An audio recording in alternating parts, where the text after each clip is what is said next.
আসসালামু আলাইকুম দর্শক। দৈনিক শিক্ষা .com একটা অনলাইন ভিত্তিক নিউজ পোর্টাল। এখানে শিক্ষা সংক্রান্ত এবং দেশের আরও অনেক গুরুত্বপূর্ণ তথ্য বা সংবাদ উপস্থাপন বা পরিবেশন করা হয়। এখানে নবম জাতীয় পে স্কেল অর্থাৎ নবম পে স্কেল বাস্তবায়নের একটি শিরোনাম ওনারা করছেন। আমি সেটা শিরোনাম এবং ওনার বিস্তারিত বিষয়ে আপনাদের সামনে তুলে ধরছি, সাইটে স্ক্রিনশটও দিয়ে দিচ্ছি।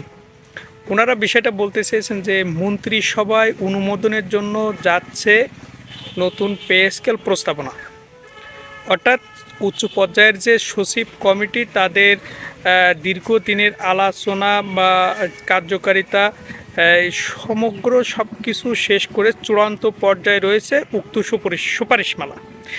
ওই সুপারিশমালা এখন যাবে মন্ত্রিসভায়। মন্ত্রিসভা অনুমোদনের পরেই মিলবে নবম পে স্কেলের কাঙ্ক্ষিত গেজেট। এখন বিষয় হলো, জনাব তারেক রহমান অক্টোবরের আগেই পে স্কেল সংক্রান্ত সমস্ত ঝামেলা শেষ করতে চায়।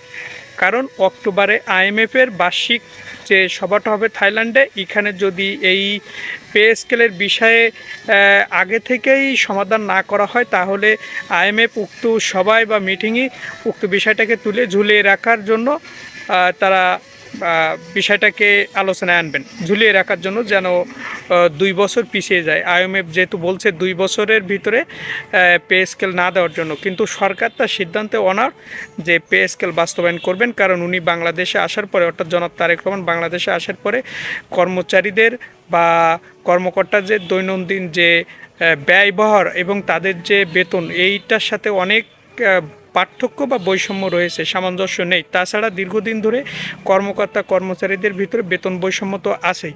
সব কিছু মেলায় উনি চায় যে নবম পে স্কেলটা উনি বাস্তবায়ন করতে, যে কারণে তড়িঘড়ি হোক আর যেভাবেই হোক, তড়িঘড়ি না, দীর্ঘদিন ধরে আলাপ আলোচনার মাধ্যমে উক্ত পে স্কেল অনুমোদনের জন্য মন্ত্রিসভায় আগামী সপ্তাহের ভিতরেই দেখবেন মন্ত্রিসভায় পে স্কেল অনুমোদনের জন্য চূড়ান্ত সুপারিশমালা উপস্থাপন করা হবে। সেখানেই আসলে কয়েকটা ধাপ নির্ধারণ করা হবে যে কয়টা ধাপে পে স্কেল বাস্তবায়ন করা যাবে, এবং শতভাগ যে বেসিক বাস্তবায়নের ব্যাপারটা, এটাও অনেক অংশ ওইখানে নির্ধারিত হবে।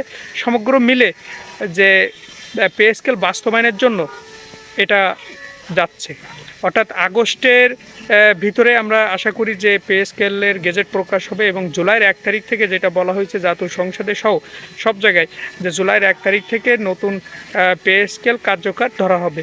এটা হতে পারে যে বকেয়া যে বেতনটা ওইটা একবারে দেওয়ার বিষয়েও সরকার নীতিগতভাবে সিদ্ধান্ত নিয়েছেন। তো প্রিয় দর্শক, পে স্কেল বাস্তবায়ন হবে এটা নিশ্চিত, এবং এই জুলাইয়ের ভিতরেই, এই অক্টোবরের ভিতরেই পে স্কেল বাস্তবায়ন এবং সমস্ত ঝামেলা শেষ হবে ইনশাল্লাহ। প্রিয় দর্শক, ভালো থাকবেন।